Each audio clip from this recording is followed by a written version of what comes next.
Fundstrat's Tom Lee is here today, and so is Requisite Capital's Bryn Talkington. And we're happy to say both are CNBC contributors. Bryn, welcome. Tom, it's good to have you here on set. What do you make of what the professor has to say here? I think Jeremy's pointing out some important things, but to me, I actually think the Treasury buyback was a wise thing to do. I don't think it's any different than a company saying, hey, look, there's some things that are getting investors nervous about my stock, but it's things that are not related to my company. And I think that's what the Treasury signal was. And so I don't think it's manipulation. It's really an indication of value. And I think just trying to put some signal out from the noise. What if it doesn't work? Well, if it doesn't work, they have more dollars to put to work. So I do think, the Treasury Department does have a lot of resources available. So I assume it's going to work. So you assume that yields are going to start going lower again? I think that we need to just have some ballast until we get some clearance or signal from what oil is going to do and the direction of CPI and things that are giving the market a little hesitation. And of course, Jackson Hole is this week or this coming week, and I think that could provide some clarity, and all that could quell whatever risk premium is being built into yields. Bryn, how do you see it?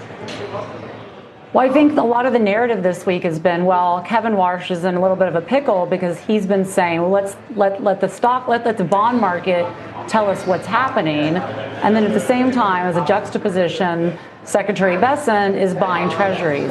But when you actually peel that back, the 30-year, first of all, the 20 and 30-year are very illiquid. It's about a $6 trillion total market if you look at long-duration bonds.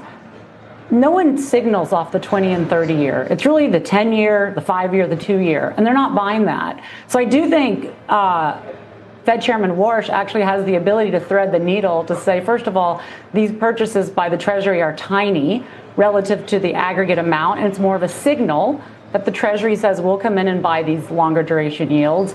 Because the reality is the 10-year and that shorter duration is really what everything is set off of.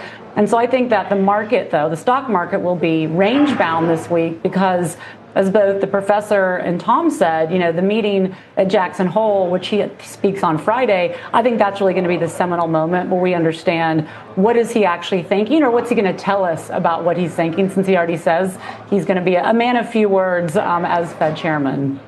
Tom, do we think that next week is the most consequential for the direction of stocks in the next few months? You're not going to hear from NVIDIA again for a while after next Wednesday. And then I don't think people really think that anything from the Fed's going to happen in September or even October until you get to the midterms. That feels to me like it makes next week even more consequential for stocks. I'd agree. I think it's what I'd consider a clearing event, because let's take the AI story. There's been concerns about data centers and political opposition, and it's caused the trade to stall. I think Jensen Huang's going to re-inject a lot of confidence that, look, there's still this relentless demand story, and it's going to be taking place regardless. And similarly on the Fed, I do think the uncertainty builds between Warsh's appearances, and so I think this is another chance to course calibrate. You raise an interesting point. So you think what certainly appears to be growing opposition to data centers is having an impact on that trade in the stock market?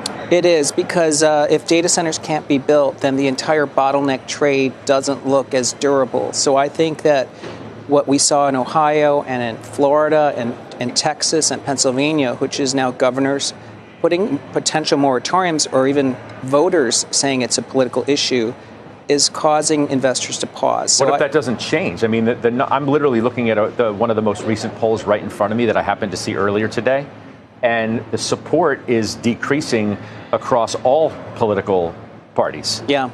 I think that tells us that the AI industry, especially the labs, have to start messaging that it's not doomsday. I think it's something that this political issue could become a problem. But that's also why the downstream AI stocks are starting to work. The software this week did well. Even the biotechs and then the cryptos, because they're all downstream stocks to the AI story. How about